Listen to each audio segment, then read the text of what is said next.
El escribano, don Francisco Mendoza, transitaba la ruta de Tierra Roja, que lleva a la hacienda Santa Isabel, situada en las afueras de Artemisa, en la provincia cubana de Pinar del Río, durante la noche del 15 de marzo de 1839.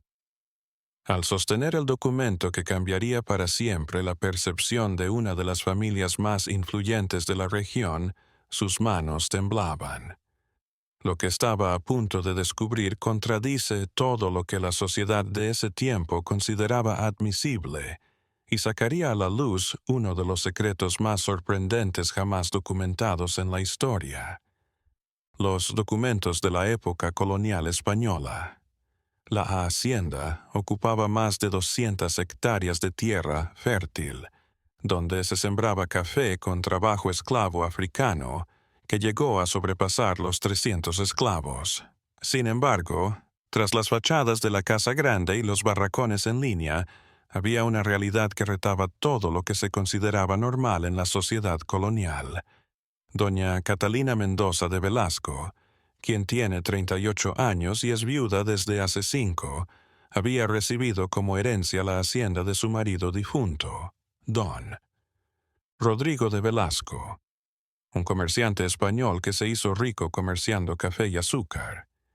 Sin embargo, lo que descubriría el escribano esa mañana demostraría que la viuda no solo había heredado la empresa de su esposo, sino que además había establecido vínculos que retaban todas las reglas no escritas de la colonia española. Sin embargo, antes de conocer lo que el notario encontró esa mañana, es necesario entender lo que permitió que sucediera. El año 1839 fue un año. En el Caribe, la esclavitud alcanzó su punto más álgido.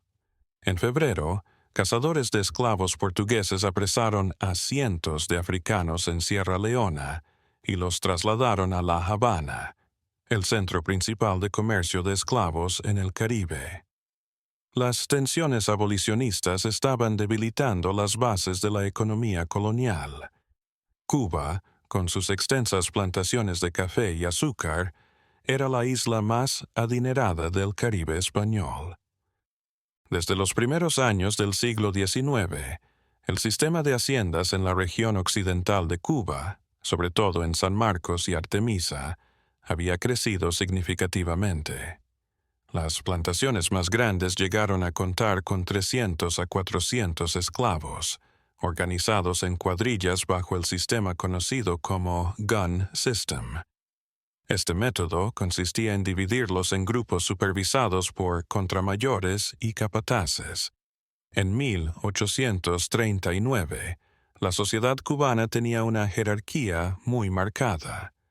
Los peninsulares estaban en la cumbre, los criollos de piel blanca y los españoles, propietarios de esclavos y tierras.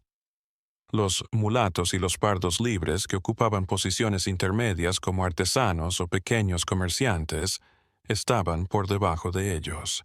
Los esclavos africanos, que eran propiedad de sus amos, ocupaban la última posición en esta pirámide social. Sin embargo, esta claridad en la nomenclatura social ocultaba una realidad muy más complicada. Las relaciones sexuales entre amos de piel blanca y esclavas de piel negra o mulata eran bastante comunes, aunque poco reconocidas.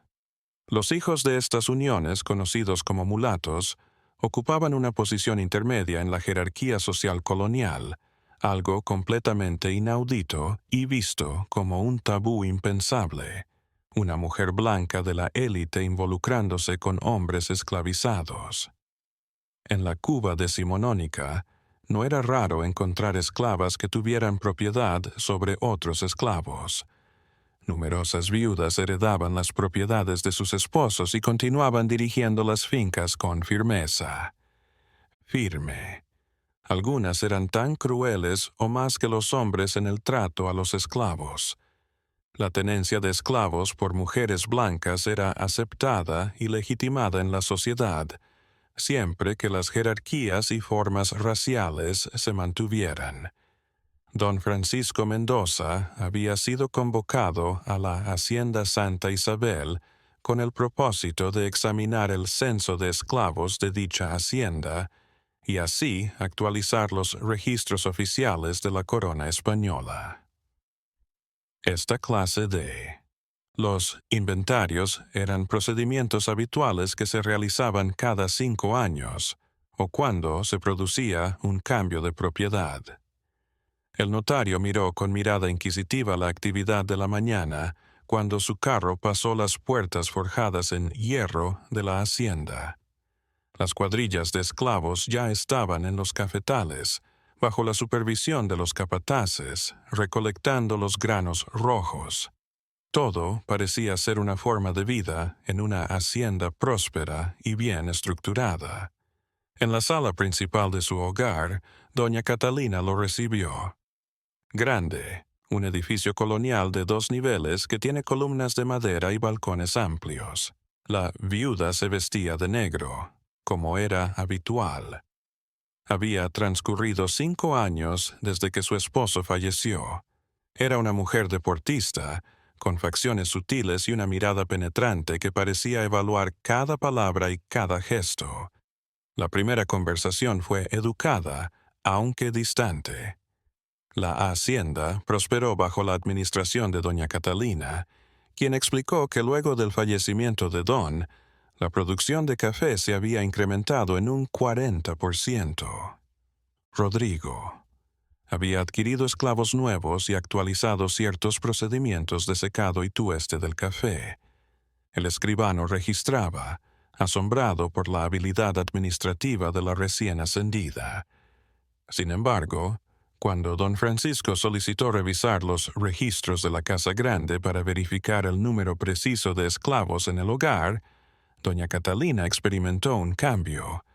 Ella experimentó una pausa, un titubeo casi indetectable antes de que le pidió que le mostrara los libros contables. Lo que el notario hallaría en esos archivos sacaría a la luz secretos que han estado sepultados durante años. En los documentos de la Hacienda Santa Isabel se registraron 342 esclavos. La mayoría trabajaba en plantaciones de café, organizados en grupos de 20 a 30 individuos. También existían esclavos especializados, como herreros, carpinteros y personas de la Casa Grande. Pero al revisar los libros de aprovisionamiento, don Francisco advirtió algo extraño en la comida. Los registros indican que las raciones de carne, harina de maíz y otras provisiones para la Casa Grande eran mucho mayores a lo que correspondería al número de personas que vivían allí. Doña Catalina vivía junto a su hija de 16 años, doña Isabel, 3 esclavas que trabajaban como sirvientas y un mayordomo mulato libre al que llamaban Tomás. Cuando el escribano preguntó acerca de esta discrepancia, doña Catalina contestó que solía ser visitada por parientes y que siempre había una mesa lista para los visitantes imprevistos. Don Francisco no habría sospechado nada más si no hubiera notado algo más. La explicación era plausible. En las cuentas de compras de ropa y telas, descubrió que había cientos de prendas masculinas de mayor calidad que la que solían usar los esclavos, aunque no eran lo suficientemente buenas para un hombre blanco rico. Existían camisas de lino refinado, pantalones de drill de alta calidad, zapatos de cuero de calidad y fabricados a mano. Las cifras apuntaban a que la ropa era para un mínimo de 6 o 7 hombres. También se tenía constancia de que la Casa Grande había sido ampliada 3 años antes. De acuerdo con los planos de archivo, se había añadido un ala en la parte posterior de la vivienda, que aparentemente constituía cuartos adicionales con entradas independientes desde los jardines traseros. Esta composición arquitectónica era inusual para un hogar en el que residían 2 mujeres y El personal de la casa es reducido. El notario, como era su deber, solicitó inspeccionar la Casa Grande en su totalidad para verificar la cantidad precisa de sus habitantes y compararla con los registros. Fue en ese momento cuando por primera vez doña Catalina se reveló de manera abierta. Afirmó que su hija estaba enferma y que no sería apropiado tener a un extraño en los cuartos privados. Sin embargo, ya que los procedimientos de inventario requerían una revisión física, don Francisco se mantuvo firme, completa, y no podía omitir este paso sin incurrir en una falta grave hacia la corona. Doña Catalina se rindió, aunque a regañadientes, después de una difícil negociación. Lo que halló don Francisco Mendoza en la nueva sección de la Casa Grande sobrepasó cualquier idea que hubiera podido concebir. Detrás de una puerta de madera tallada hay un corredor con 7 cuartos. Cada habitación estaba decorada con muebles simples pero dignos. Un lecho con una lámpara de aceite, una mesa, un armario, una silla y sábanas limpias. Las estanterías llenas de libros estaban en las paredes, unos en español y otros en francés. Las ventanas daban a un jardín privado, que no se podía ver desde el exterior de la propiedad. Sin embargo, lo que más asombraba no eran las habitaciones por sí mismas, sino quienes las ocupaban. 7 esclavos vivían en esas 7 habitaciones. No eran esclavos ordinarios que estaban en los barracones con el resto de la gente esclavizada. Estos hombres portaban las ropas finas que el señor Francisco había hojeado en los libros de compras. Cuando entró el escribano, algunas personas estaban leyendo. Otros esculpían o arreglaban objetos frágiles. Cuando el funcionario se presentó en el pasillo, todos se levantaron de pie, alarmados y sorprendidos. Según Tomás, el mayordomo que iba con el escribano, se trataba de los esclavos domésticos de doña Catalina. Rafael, un maestro carpintero, había 35 años manteniendo todos los muebles de la vivienda. Domingo, de 28 años, estaba a cargo de las cuentas bajo la supervisión de la hacendada. Miguel, quien tenía 40 años y había sido cochero del fallecido don Rodrigo, estaba presente. Antonio, Sebastián, José y Francisco también estaban presentes. Cada uno de ellos poseía una capacidad que, según pensaba Tomás, justificaba su permanencia en la casa grande. Don Francisco hacía anotaciones. Al principio, la explicación parecía sensata. Normalmente, las grandes haciendas contaban con esclavos con privilegios, que eran tratados mejor que los esclavos de las zonas rurales. Pero había algo que lo preocupaba.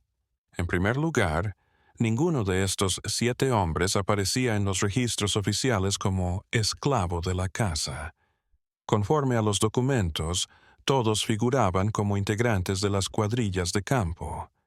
En segundo lugar, las condiciones en las que vivían eran mucho mejores que las de cualquier esclavo con el que el notario hubiera tenido contacto durante sus 20 años de trabajo. No eran únicamente habitaciones independientes, sino que estaban ubicadas en la casa grande, a una corta distancia de los cuartos de la hacendada, lo cual era raro. En tercer lugar, y quizás lo más relevante, el notario percibió algo en la manera en que estos hombres se desplazaban. No exhibían la actitud servil y temerosa que solían tener los esclavos frente a los blancos en el poder. Su actitud era recta, casi provocadora. Al llegar doña Catalina al pasillo, unos minutos después, claramente alterada por la intrusión, la mirada que intercambió un segundo más de lo que se consideraba razonable entre amo y esclavo con Rafael, el maestro carpintero. Pero la realidad de lo que pasaba en la hacienda Santa Isabel solo saldría a la luz cuando una de las esclavas domésticas, temerosa de ser descubierta, tuviera una conversación secreta con el notario. Cuando don Francisco se preparaba para irse aquella tarde, Una de las esclavas de la casa, una mulata llamada Josefa que tenía alrededor de 40 años, cuando el notario estaba solo en la oficina de la hacienda, él se le acercó. Con la voz entrecortada, Josefa reveló lo que todos en la hacienda sabían, pero nadie se atrevía a mencionar. Los 7 hombres que vivían en el sector privado de la casa grande no eran esclavos de confianza, sino más bien amantes de doña Catalina. De acuerdo con Josefa, todo comenzó aproximadamente 3 años después del fallecimiento de don Rodrigo. Doña Catalina, de 33 años, había comenzado a salir con Rafael. El carpintero experto había aprendido a leer y escribir gracias al antiguo patrón de la hacienda. Era un hombre que se veía bien y era culto. La relación había empezado de forma reservada, solo mediante encuentros fortuitos durante la noche. Sin embargo, todo había cambiado con el tiempo. Catalina comenzó a invitar a Rafael con mayor frecuencia a sus habitaciones privadas. Después, añadió gradualmente a otros esclavos a su círculo. Domingo fue el segundo, seguido de Miguel y los otros. Josefa dijo que estos hombres habían sido seleccionados por la hacendada. Todos eran inteligentes, atractivos y diestros. Doña Catalina los había ido sacando progresivamente de las labores arduas en el campo y los había llevado a las casas que se habían construido. Les proporcionaba comida de mejor calidad, ropa más buena y les había inculcado buenos modales. Sin embargo, lo que más indigna, Josefa decía que era la forma en que eran las cosas. No era que la hacendada violara a sus esclavas, lo cual, lamentablemente, era una costumbre común entre los amos de piel blanca y sus esclavas. Pero doña Catalina se comportaba con ellos de una manera respetuosa que contradecía todas las normas sociales. Comía con ellos, les solicitaba consejo para temas relacionados con la hacienda y pasaba horas platicando. En particular, Rafael se había vuelto una persona influyente, extraordinario. Era él el que, en verdad, estaba a cargo de la mayor parte del trabajo diario de la hacienda, aunque siempre bajo la autoridad y el nombre de doña Catalina. En la Cuba esclavista, era impensable que otros hombres participaran en las decisiones. Josefa admitió, además, que estas relaciones habían dado frutos. En los últimos 4 años, doña Catalina se había quedado embarazada en 2 ocasiones. El primer embarazo había culminado en un aborto espontáneo alas. Había encubierto. El segundo había sido interrumpido intencionalmente con la intervención de una curandera que vino desde La Habana. El temor a tener un hijo mulato y que la relación se hiciera pública había sido excesivamente intenso. La esclava respondió, entre lágrimas, a la pregunta de don Francisco sobre por qué Josefa estaba revelando todo. Tenía miedo de que las represalias cayeran sobre todos los esclavos de la hacienda si se descubrían las habitaciones. Además, el favoritismo alimentaban a los 7 hombres. El resto de los esclavos domésticos, incluida ella, continuaban siendo maltratados con la misma crueldad de siempre. Don Francisco Mendoza se encontró en una situación muy comprometida con esta nueva información que tenía. Si lo que descubrió Josefa era verdad, constituía uno de los escándalos más grandes que se podían imaginar en la sociedad colonial cubana. Una mujer blanca, perteneciente a la clase alta, teniendo relaciones sexuales con esclavos negros, no era solamente una violación de las normas. Social, una completa subversión del orden racial que sustentaba toda la colonia. Si se revelaba, sería el final para doña Catalina. Existía la posibilidad de que perdiera la custodia de su hija. La hacienda podría ser expropiada, y ella podría ser desterrada o encarcelada. Sin embargo, don Francisco también tenía conocimiento de la situación política. Los Velasco eran una familia influyente, que tenía enlaces con funcionarios de la corona española y conexiones en La Habana. Una podría perder su carrera si se le hace una acusación pública sin evidencias contundentes. Doña Catalina se encontró con el notario. En su estudio, esa tarde solicitó una audiencia privada con la hacendada. El diálogo posterior fue tenso, con cada palabra sintiéndose pesada en el aire.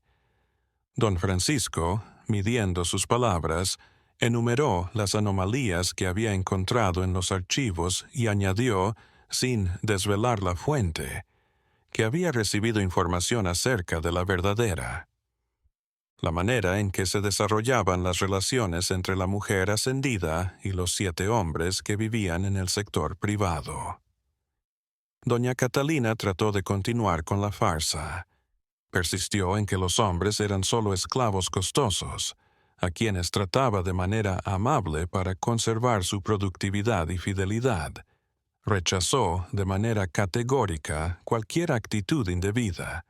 Sin embargo, cuando don Francisco mencionó los embarazos y la curandera, algo se quebró en la cara de doña Catalina. En el cuarto se hizo un silencio denso. Finalmente, la hacendada habló, con voz desafiante y resignada a la vez. Admitió haber mantenido relaciones con algunos de los hombres esclavizados, pero defendió sus acciones con argumentos que dejaron al notario sin palabras. Doña Catalina contó que después de que su marido falleció, se había quedado totalmente sola. Como viuda en una sociedad que controlaba la sexualidad de las mujeres, no tenía ninguna oportunidad de tener compañía. No, era posible que contrajera matrimonio nuevamente sin perder el dominio de la hacienda. Esta se transferiría automáticamente a su nuevo esposo. Sus vínculos con hombres solteros de raza blanca, fuera del matrimonio, habrían arruinado su fama. Él dijo que los hombres esclavizados eran todo lo que poseía.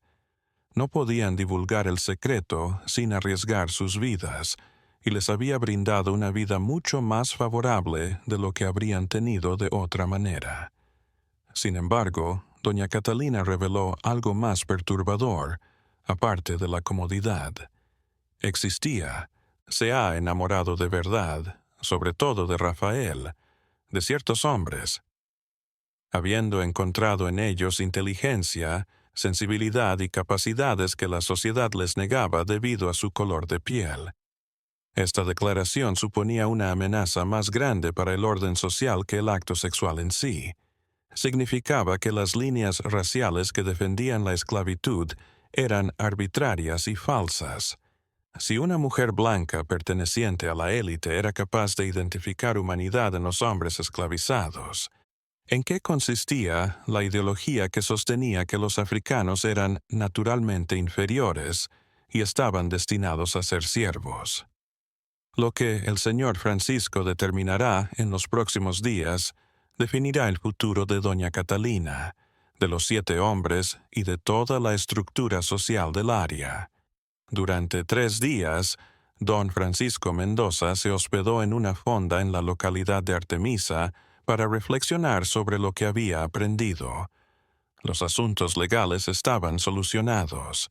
No había ninguna ley, pero no se la aplicaba. Específica que interdictara el acto sexual entre hombres esclavizados y mujeres blancas. El acto era una violación moral tan seria que las autoridades coloniales tenían la capacidad de intervenir con cualquier pretexto, acusando a doña Catalina de un comportamiento inmoral que alteraba el orden público. Se podría decir que estaba loca por llevar la hacienda, ya que su comportamiento evidencia locura. Los 7 varones esclavos podrían ser ejecutados de inmediato o vendidos a cultivos en zonas remotas bajo condiciones más salvajes. Sin embargo, el notario también tenía en mente lo práctico. Los Velasco tenían suficiente poder para complicarle la vida si decidía presentar una denuncia formal. Además, una parte de él, aunque nunca lo admitiría, se sentía identificado con la ascendida. Doña Catalina había retado las restricciones que su clase imponía a las mujeres, que eran numerosas. Las viudas de la Cuba colonial tenían pocas opciones, o se mantenían castas o volvían a casarse y renunciaban a su independencia. Una tercera vía, aunque moralmente discutible según los estándares de la época, había sido hallada por ella. Lo que más preocupaba a don Francisco era que, al inspeccionar la hacienda, no encontró ninguna señal de que los 7 hombres estuvieran siendo maltratados convencionalmente. En efecto, aparentaban estar en mejor forma que la mayoría de los esclavos, a pesar de que continuaban siendo propiedad del hacendado y por ende no podían ser libres. No mostraban señales obvias de abuso o trauma. Esta ambigüedad en términos morales lo complicaba. En gran parte de los casos de violación en las plantaciones, los dueños blancos abusaban sexualmente de esclavas que no tenían la capacidad para consentir o resistirse. Estas prácticas eran aceptadas socialmente, aunque abusivas. Sin embargo, ¿qué quería decir cuando la situación se volvió? ¿Desembolsaba? Cuando era una mujer blanca que tenía control total sobre hombres esclavizados. Además, don Francisco también hizo preguntas en secreto a algunos de los demás esclavos de la hacienda. Lo que oyó lo dejó asombrado. Aunque había resentimiento por el favoritismo hacia los 7 hombres, no pareciera que doña Catalina fuera una ama particularmente cruel con el resto de la población esclava.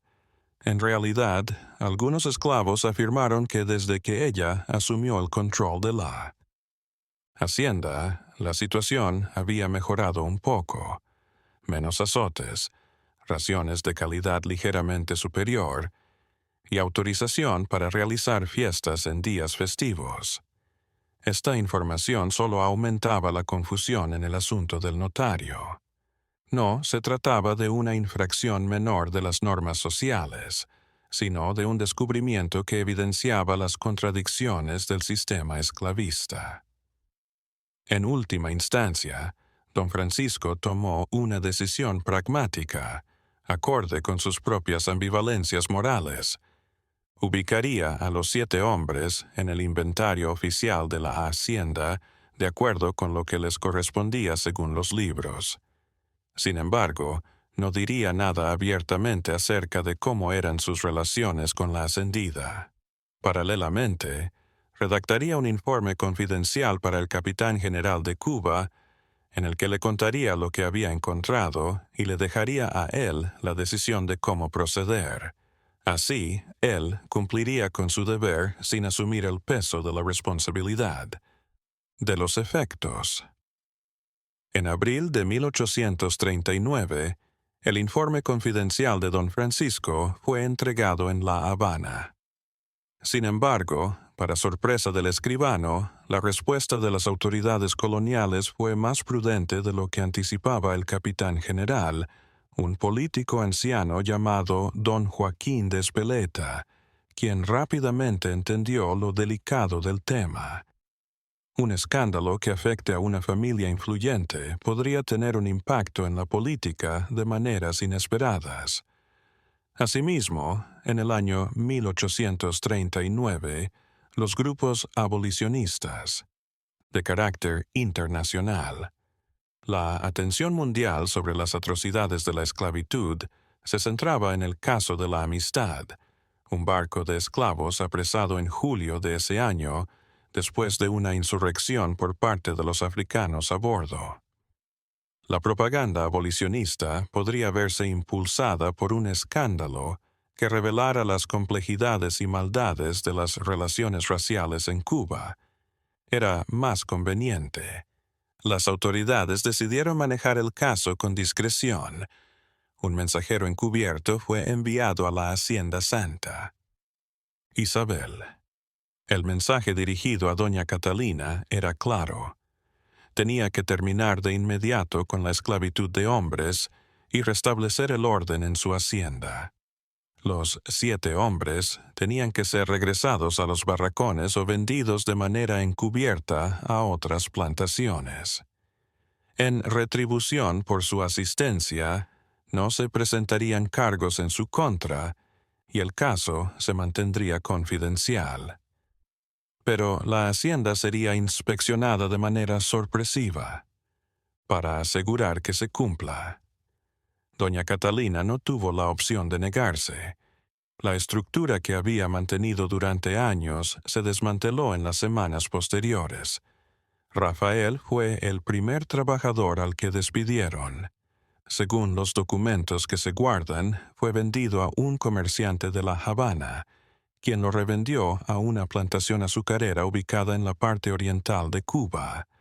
Ambos sufrieron con la separación, pero ninguno de los dos podía demostrarlo. Los restantes 6 hombres fueron trasladados de distintas formas. 2 fueron vendidos a fincas cercanas. Los otros 4 fueron trasladados a los barracones y se les asignó nuevamente la tarea de trabajar en las plantaciones de café. Las habitaciones privadas en el sector privado de la Casa Grande han sido clausuradas. Para aquellos hombres que habían disfrutado de años de comodidad, regresar a la brutal esclavitud rural fue traumático. José, uno de ellos, trató de escapar meses después. Fue apresado y castigado con brutalidad. Otro, Sebastián, falleció antes de cumplir 1 año. Después de la fiebre, debilitado por el esfuerzo al que no estaba acostumbrado, Catalina se sintió deprimida. Continuó al mando de la hacienda, aunque ya no con el mismo ímpetu que antes. Para que su hija Isabel terminara sus estudios y se mantuviera alejada de cualquier escándalo, fue enviada a un convento en La Habana, sin saber lo que ocurría en el ala privada. En cuanto a Josefa, la esclava que había descubierto el secreto de don Francisco, fue vendida. En silencio a un médico que la trasladó a Trinidad. No se conoce su ubicación. En la Cuba del siglo XIX, el relato de doña Catalina Mendoza de Velasco y la Hacienda Santa Isabel es uno de los casos más particulares y complicados de violación de género y raza. Para comprender lo que sucedió, es necesario observar las entrañas del sistema de esclavitud en Cuba durante 1839. En América, la colonia más próspera del Imperio Español era Cuba. La economía de la isla dependía completamente del trabajo esclavo. Haciendas de café, como la de Santa Isabel en el occidente, e ingenios azucareros en la zona central empleaban a cientos de miles de africanos esclavizados. El sistema, conocido como segunda esclavitud, había transformado a Cuba en una fábrica capitalista que se dedicaba a la explotación humana. Las fincas cafeteras mantenían ciertas pautas.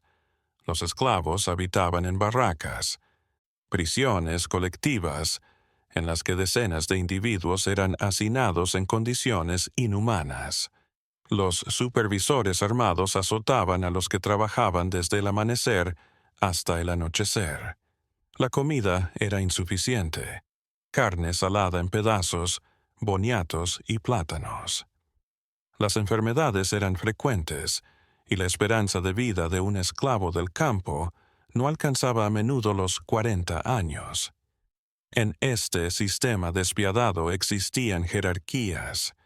Los esclavos de casa, por lo general, eran tratados mejor que los del campo. Un grupo intermedio estaba constituido por los esclavos con especialidades, como herreros, cocheros y carpinteros. Algunos amos eran conscientes de que el trato justo podía hacer que algunos esclavos fueran más leales y productivos, por lo que a ciertos esclavos de confianza les brindaban una vida más digna. Sin embargo, lo que doña Catalina había establecido excedía con creces estos límites aceptables. Los 7 hombres tenían un trato superior. No solo eso, sino que en todo menos en el nombre habían sido liberados de la condición de esclavos. Situación legal. Habitaban en habitaciones individuales dentro de la casa del amo, una proximidad física que retaba todas las normas de segregación espacial de las jerarquías raciales. Que estos hombres participaran en las decisiones de la hacienda resultaba aún más subversivo para el orden dominante. En particular, Rafael había adquirido tanto poder y conocimiento que prácticamente se había convertido en un cogestor de la finca. Esta inversión de roles contradecía la suposición fundamental de esclavista, que los africanos no eran tan capaces intelectualmente y eran inferiores. La Hacienda Santa Isabel muestra cómo se cruzan el género, la raza y el poder en la sociedad colonial cubana. En las sociedades del Caribe que practicaban la esclavitud, era frecuente que ocurrieran relaciones sexuales entre personas de distintas razas. La mayoría de las haciendas tenían una población mulata, resultado de los vínculos forzados entre esclavas y blancos. Estas relaciones eran de tal modo. Términos que denotaban el nivel de mezcla racial. Mulatos, cuarterones y octavones. Estos términos fueron utilizados por la sociedad colonial para clasificar a los descendientes de estas uniones. No obstante, estas relaciones operaban bajo una determinada dirección de poder. Eran varones de raza blanca que cometían violación a las esclavas. Las esclavas no tenían la autoridad para aceptar o rechazar esos acercamientos. El amo era el dueño de su cuerpo, así que podía hacer con él lo que quisiera. La violencia sexual sistémica estaba tan normalizada que no se reportaba ni en los registros oficiales, porque se pensaba que era parte del orden natural de las cosas. Lo que hacía que el de doña Catalina fuera excepcional era la inversión de esta relación. Una mujer blanca de la clase alta teniendo relaciones con hombres negros esclavizados quebrantaba múltiples tabúes al mismo tiempo. En primer lugar, infringía las reglas de pureza racial que la sociedad blanca había impuesto. La ideología. La supremacía blanca estaba determinada por la pureza de la raza blanca, sobre todo de las mujeres blancas, a las que se les veía como criadoras de la próxima generación de la élite. Una mujer de raza blanca que se ensuciaba con sangre africana era considerada una traidora a su etnia. En segundo lugar, desafiaba las jerarquías de género. A pesar de que las mujeres blancas tenían ventajas por su raza, su sexualidad estaba muy controlada. El matrimonio y los individuos dentro de él debían ser casta y leales. Las viudas tenían que guardar luto perpetuo, lo cual implicaba evitar todo contacto sexual. Doña Catalina desafiaba estas normas patriarcales al reclamar su autonomía sexual. En tercer lugar, y posiblemente lo más disruptivo para el sistema, humanizaba a los hombres que eran esclavos. Al verlos como iguales y dignos de cariño e intimidad, doña Catalina rechazaba implícitamente la ideología que legitimaba su esclavitud. Si los africanos que fueron esclavizados pensaban, sentían y se vinculaban con otros, entonces, ¿de qué manera se podía justificar su esclavitud? Sin embargo, es necesario reconocer las ambigüedades éticas del caso. Doña Catalina quebrantaba algunas reglas sociales, pero desde una posición de poder total. Los 7 hombres continuaban siendo de su propiedad y no tenían la posibilidad de abandonar la hacienda. No podían rechazar sus propuestas sin arriesgarse a horrores. No tenían libertad. Por lo tanto, el consentimiento es muy problemático. Es posible que exista un consentimiento auténtico cuando uno de los participantes tiene poder de vida o muerte sobre el otro. Es posible que los esclavos cooperaran de manera voluntaria, incluso que se enamoraran de la hacendada, Pero ese tipo de emociones ocurrieron en un contexto de coerción estructural. El estatus privilegiado de los 7 hombres dependía totalmente de la permanencia de la esclavitud. La nueva posición que ocupaba era a costa de la esclavitud permanente de 300 hombres, mujeres en la misma propiedad agrícola. Lo que ocurría en la hacienda Santa Isabel no era liberador, simplemente era una manifestación perversa de la misma estructura de poder. En 1839, el debate sobre la esclavitud se intensificó en todo el mundo atlántico. Uno de los eventos más significativos de la resistencia esclava tendría lugar en julio de ese año, solamente 4 meses después de que don Francisco Mendoza revelara el secreto de la hacienda Santa Isabel. El 2 de julio, a las 53 africanos al mando de Sen Bepi, Zinc, a bordo del barco negrero Amistad, se sublevarían contra sus captores, matando al capitán y apoderándose de la nave. El de la Amistad se convertiría en un caso famoso a nivel mundial. Los africanos que se rebelaron serían juzgados en Estados Unidos, donde su libertad sería defendida por abolicionistas con poder. La Corte Suprema de los Estados Unidos, en 1841, dictó que los africanos habían sido esclavizados de manera ilegal y falló a su favor, y tenían el derecho a luchar por su libertad. Este caso tendría una gran repercusión en Cuba.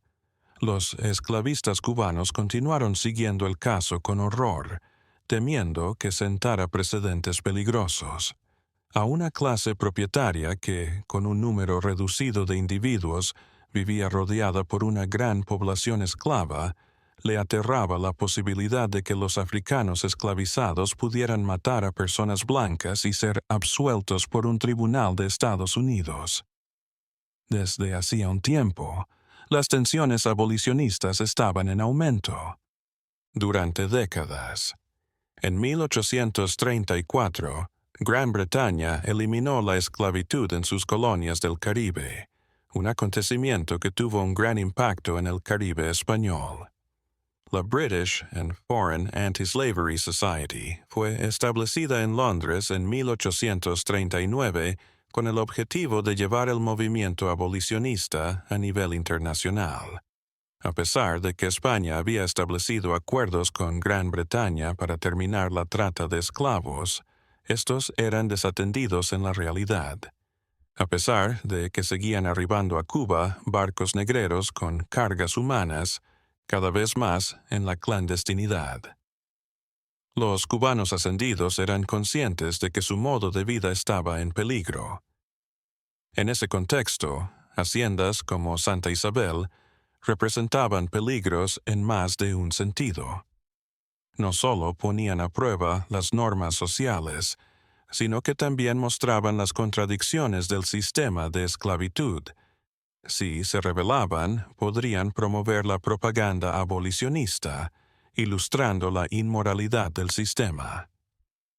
En 1839, las autoridades coloniales en Cuba estaban en una posición defensiva. Debían mostrar una imagen de moralidad y orden para hacer frente a los ataques abolicionistas. Escándalos que expusieran las complejas y frecuentemente feas realidades de las relaciones raciales en las haciendas eran precisamente lo que deseaban evitar. Por eso se manejó el caso de doña Catalina con mucho sigilo. Un juicio público habría sido una catástrofe.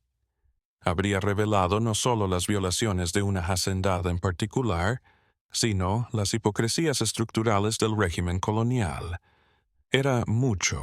Es preferible obligar a la sumisión silenciosa y fingir normalidad.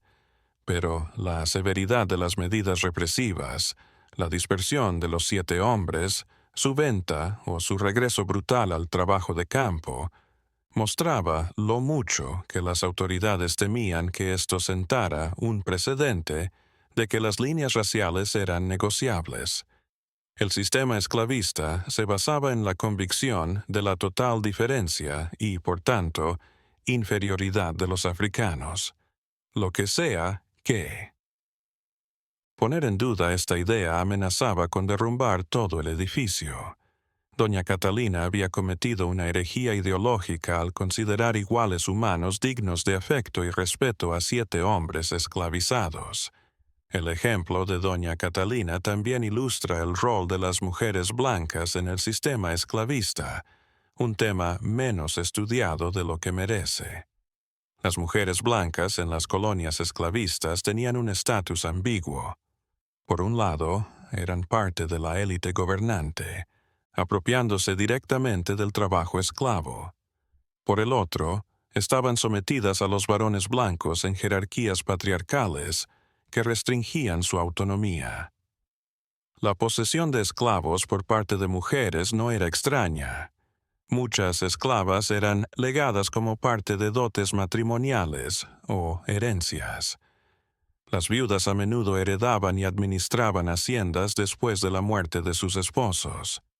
En Cuba, en 1839, seguramente cientos de mujeres tenían esclavos. Las investigaciones históricas han mostrado que las esclavas propietarias podían ser tan crueles como los hombres, o más. El poder de ser dueño de otros seres humanos corrompía, sin importar el género. Existen registros de mujeres ascendidas que mandaban azotar, que separaban familias esclavizadas sin piedad, que explotaban sin misericordia, pero las propietarias también afrontaban obstáculos de género. Su autoridad sobre los esclavos podía ser cuestionada en formas en que la autoridad masculina no lo era. Los administradores y mayordomos, todos varones, a veces se rebelaban ante las órdenes de las mujeres propietarias. Las viudas eran obligadas a casarse de nuevo y cederle la propiedad a un hombre. Doña Catalina había navegado estas aguas con éxito durante años. Había hecho prosperar la hacienda, la había hecho más productiva, había administrado bien el dinero, había mandado sobre cientos de esclavos y sus hijos, siervos liberados. En todo ello, había exhibido habilidades que la ideología de género de la época negaba que las mujeres tuvieran, pero había violado una frontera en particular al tener relaciones sexuales con varones esclavizados. Esta violación era imperdonable porque desafiaba la jerarquía racial del sistema en formas en que las violaciones masculinas no lo hacían. Cuando blancos violaban a esclavas, reafirmaban las jerarquías raciales y de género. Eran todopoderosos, sobre cuerpos racializados como inferiores. Los hijos mulatos que nacían eran normalmente absorbidos en la población esclava, sin poner en riesgo la pureza de la línea blanca. Pero cuando una mujer blanca se acostaba con hombres negros esclavizados, desafiaba estas jerarquías, le daba acceso a negros a la intimidad con la élite blanca. Si hubiera tenido herederos, estos habrían tenido derechos sobre la herencia familiar, manchando la herencia. Por eso, los embarazos de Doña Catalina habían concluido. Un heredero mulato era impensable. El caso ilustra las formas en que raza y género se entretejían en el orden colonial. Las mujeres blancas estaban a la vez favorecidas por su raza y oprimidas por su género. Podían maltratar esclavos, pero su propia sexualidad era controlada. Doña Catalina había tratado de conquistar autonomía sexual dentro del sistema, pero el sistema no podía perdonar esta falta en particular. Los años que siguieron a 1839 fueron años de cambios que harían resonar las tensiones reveladas por el caso de la Hacienda Santa Isabel. La década de 1840 fue testigo de un aumento de la resistencia esclava en toda Cuba. Se descubrieron conspiraciones, se sofocaron rebeliones, Esclavos fugitivos crearon comunidades y palenques en las montañas. La clase dominante vivía en constante temor de una repetición de la revolución haitiana, en la que los esclavos habían masacrado a la élite blanca y proclamado la primera república negra del mundo. Las presiones internacionales abolicionistas fueron en aumento. La Marina Real Británica redobló sus esfuerzos para interceptar barcos negreros. Los movimientos abolicionistas en Estados Unidos y Europa se fortalecían, pero enfrentaban una fuerte oposición. Cuba se resistiría a la abolición más que casi cualquier otra sociedad en las Américas. La esclavitud no sería abolida en la isla hasta 1886, casi medio siglo después de los acontecimientos de Hacienda Santa Isabel. En esas décadas, el sistema se haría más salvaje a medida que los amos intentaban sacar el máximo beneficio antes del final. Doña Catalina Mendoza de Velasco falleció en 1854, 15 años después de que se revelara su secreto.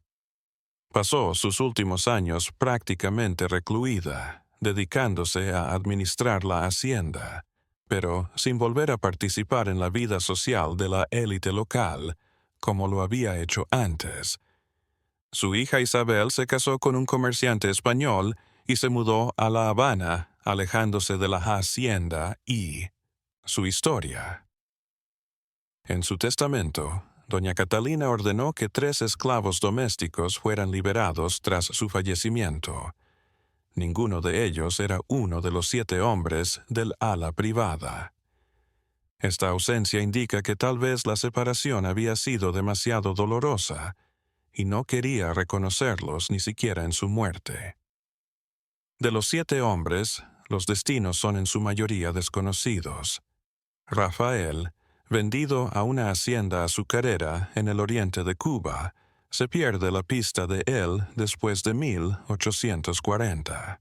Su falta de información probablemente quiere decir que murió en los campos, como miles de esclavos cuyas vidas y muertes nunca fueron registradas. 2 de los hombres que permanecieron en la hacienda Santa Isabel hasta la abolición en 1886 vivieron para ver la libertad. Ahora tenían más de 70 años. Habían vivido toda su vida en la esclavitud. La libertad les llegó demasiado tarde para aprovecharla, sin instrucción, sin tierras, sin dinero, en una sociedad que continuaba siendo profundamente racista. Hacienda Santa Isabel siguió funcionando hasta finales del siglo XIX. Tras la muerte de doña Catalina, fue regentada por sobrinos y finalmente vendida, con la abolición de la esclavitud y la guerra de independencia de Cuba. Muchas haciendas cafeteras se vinieron a pique. La Hacienda Santa Isabel fue abandonada a principios del siglo XX. Hoy, las ruinas de la Casa Grande aún se pueden visitar en las afueras de Artemisa. Los muros de piedra aún están en pie, cubiertas de vegetación tropical. Las celdas en las que vivieron los 7 hombres se han derrumbado, pero todavía se pueden reconocer en la estructura. Es un lugar de memoria silenciosa, testigo de una historia excepcional que desafía toda clasificación. La historia de doña Catalina y los 7 esclavos no tiene héroes ni moraleja reconfortante. Es una historia de personas reales atrapadas y deformadas por un sistema perverso.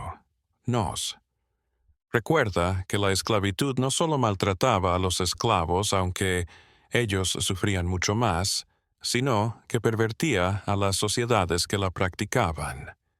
Las repercusiones de ese sistema injusto aún se sienten en las Américas más de siglo y medio después de su abolición legal.